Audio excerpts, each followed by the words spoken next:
It is a dry summer's day, and I am riding the Ibis Mojo 4.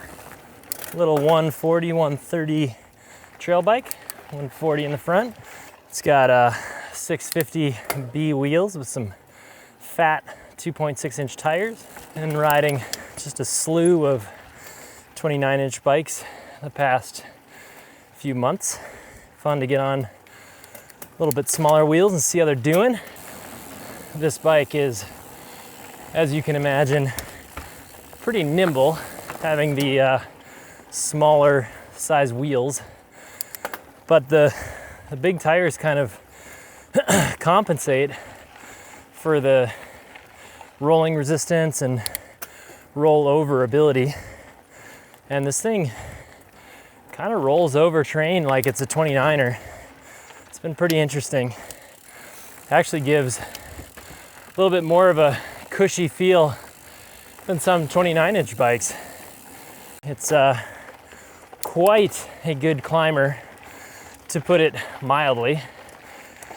It's probably the lightest bike I've ever tested, certainly the lightest full suspension. It's a bike I've been riding for the past couple months, and I end up riding it on all kinds of terrain, especially days that require some painful amount of pedaling and climbing. This bike is just an absolute treat to climb with. If you've never ridden an Ibis before, they seem to have just a pretty insane amount of anti-squat engineered in, so your chain forces extend the rear shock, and it really keeps things rock solid when you crank. And it honestly makes no difference whether you're in the saddle or out of the saddle. It's really nice to be on a bike that just completely accelerates under pedaling. And I think that's where Ibis kind of got their reputation. It's kind of a treat. It's got spec'd with some Schwalbe tires, 2.6-inch volume. Another really fun thing that this Mojo got spec'd with is a full Deore kit, and it's been really cool to ride the new Deore stuff. I've been very impressed, especially with the single piston brakes. This bike only has a 7-inch rotor up front, 180 millimeter, and man, just really reliable stopping power. Just because of how easy this bike is to climb, I've ended up taking it on some pretty gnarly descents. As far as the geometry of this bike, it's got some real snappy short chain stays, 425 millimeter, some of the shorter chain stays that I've ridden in all the bike reviews I've done, paired with a really long 485 front reach, and even a 50 mil stem. So this bike really reaches you out forward and kind of creates just an excellent pedaling position. Keeps your front wheel pretty well plastered to the ground, especially when it's paired with the relatively steep 76 and change seat post angle. So I wouldn't say you feel centered between the wheels on this bike, but for this amount of travel, man, it is just super easy to keep your front wheel down climbing, and the position is really, really good. It's actually one of the first bikes I've had on review that I'm running the seat all the way back on the rails. Pretty progressive geometry, and it really works on this bike, especially when it's paired with the ultra short chain stays. It just keeps this bike so nimble. Even with the long reach, it's just so easy to lean over and change directions. So I already kind of explained how good the anti-squat is on this bike. It's very noticeable. Every time you put power on the cranks, you can just kind of feel that rear shock tighten up and hold your weight. But at the same time, it's got a very plush rear shock. Just the compression tuning is really light, especially when you turn all the dials wide open. It just really hops out of the way. So yeah, this bike is just a really cool mix of super plush, but then Ibis can kind of use their anti-squat, their rear kinematics, their DW link, to leave the compression damping on the shock wide open, but still achieve this really solid pedal platform as soon as you go to pedal. And it just really creates a lot of traction, both climbing and descending. Downhill time. Yeah, this bike, oh yeah, this bike is very strangely plush for having so little rear travel, and it's pretty cool. I've got this bike set up decently well sagged as far as the rear shock is concerned, and you can run the rebound fast enough where that rear shock recovers really quickly, and it just hugs the ground, and it feels so impossibly smooth for a bike with as little travel as it does.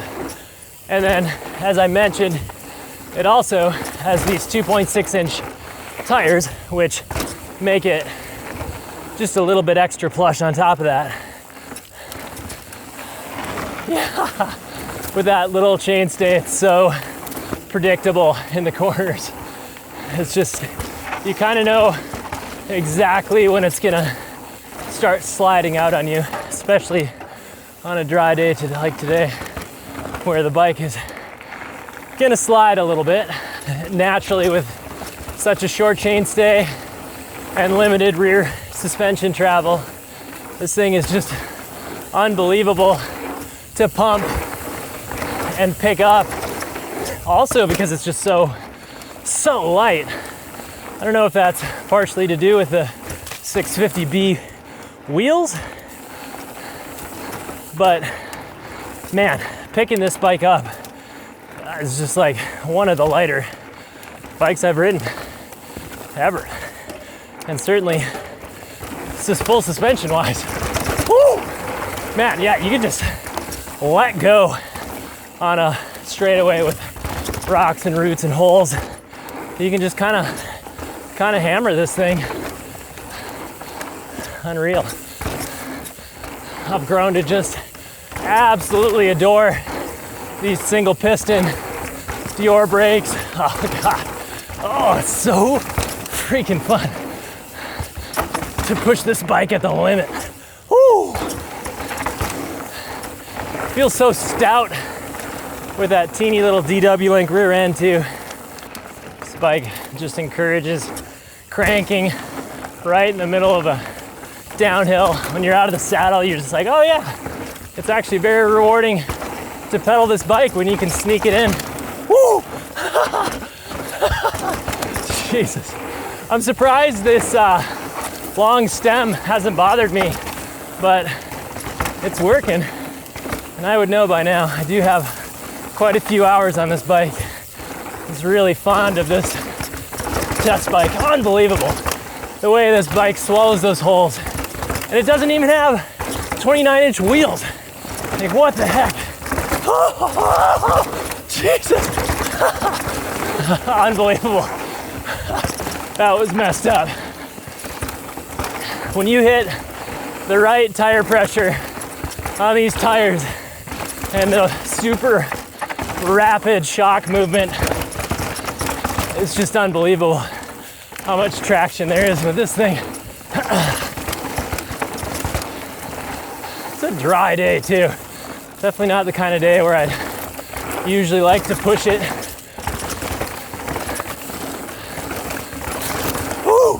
just let this bike slap around and let it just cling to every piece of the landscape. Big impacts don't really seem to be a problem. I'm sure this bike is bottoming out, but I certainly haven't felt it. One of the most impressive things to me is just how adjustable they made the suspension on this bike. That Fox float DPS in the rear, you can run it so fast and wide open and then just plug it up and make it super firm. So when the trails get a little smoother, you can give yourself a little bit more platform, but this bike just is so good for the trails with a lot of bumps. It just soaks them up, and it's just impossibly good for being so short on travel. I really like the way this build is, how they put most of the money into these Fox suspension bits. Got the 34 up front with the Kashima, and it's got the DPX Kashima rear, and then it's got Deore components everywhere else. But yet, the Deore is a serious highlight of the bike for me. The brakes are amazing, and the shifting is quiet and certainly gets the job done. I really like how this bike is just such a mixture between being a floppy, long trail feeling bike, even though it isn't, and then so flickable in the corners, and when you need to pump it, it's basically a weightless feeling bike to pull up.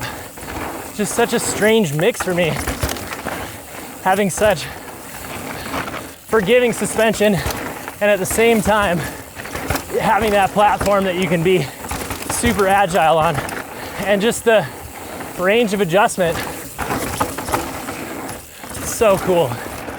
Man, 650 wheels really do change direction pretty magically, especially when you have some good tires too. Surprisingly, these big casing tires don't fold over quite as much as you'd imagine. Yeah, it's pretty easy to shroud these smaller wheels. So, who's this bike for? I think this bike is for somebody who's looking for a one bike quiver that wants to be able to pedal really big days, but still have a bike that's super capable of riding serious descents. The limits of this bike just really have to do with your riding style.